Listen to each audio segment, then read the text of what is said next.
एक वकील साहब कभी कभी सत्संग में जाते थे। उनका 7 वर्ष का बच्चा भी साथ जाता था। वहाँ एक आदमी ने एक बार गाना गाया, कड़वे बोल न बोल रे भाई।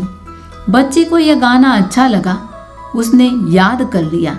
जब कभी उसको समय मिलता तो वह इस गीत को गाता फिरता, कड़वे बोल न बोल। एक दिन वकील साहब और उनकी धर्मपत्नी में हो गई अनबन, रूठ गए दोनों।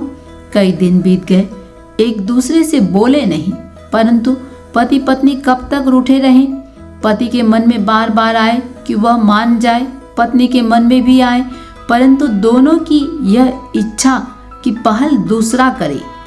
पति दफ्तर से आते अपने कमरे में जाकर बैठे रहते, पत्नी खाना बनाकर नौकर के हाथ भेज देती, पहल होने में न आती। एक दिन वकील साहब दफ्तर से आए, अपने कमरे में चले गए। इनके नन्हे बच्चे ने इनके कमरे में आकर गाना शुरू किया, कड़वे बोल न बोल। वकील साहब के हृदय में एक आशा जग उठी। बच्चे से बोले, बेटा यह गीत अपनी माँ के कमरे में जाकर गा। बच्चा माँ के कमरे में गया, वहाँ जाकर गाने लगा, कड़वे बोल न बोल। माँ ने कहा, यहाँ क्या गाता है, जा अपने पिताजी के कमरे में जाकर गा। बच्चा फिर पिताजी के कमरे में पहुँचा, बोला, कड़वे बोल न बोल। पिताजी ने कहा, अरे तुझे माँ के कमरे में जाकर गाने को कहा था, वहीं जाकर गा। बच्चा फिर माँ के कमरे में पहुँचा। माँ ने कहा, अरे तुझे पिताजी के कमरे में जाने के लिए कहा था, जा वहाँ जाकर गा।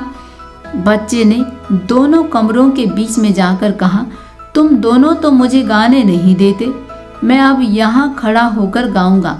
वह गाने लगा, कड़वे बोल न बोल रे भाई, कड़वे बोल न बोल। पिता और माता दोनों ने बच्चे की भोली बोली को सुना। दोनों हंस पड़े। हंसी के इस फव्वारे में क्रोध की दीवार टूट गई। दोनों बच्चे के पास आ गए, एक दूसरे की आंखों में देखकर हंसते हुए बोले, कड़वे बोल न बोल। घर में मुस्कुराहटें चमक उठी, क्रोध के बादल टुकड़े टुकड़े हो गए, रोशनी जाग उठी। यह है सत्संग का चमत्कार, जादू है जादू यह सत्संग। एक छोटे से बच्चे को वह ऐसी शक्ति दे देता है कि बड़े बड़े की भूल को सुधार दे।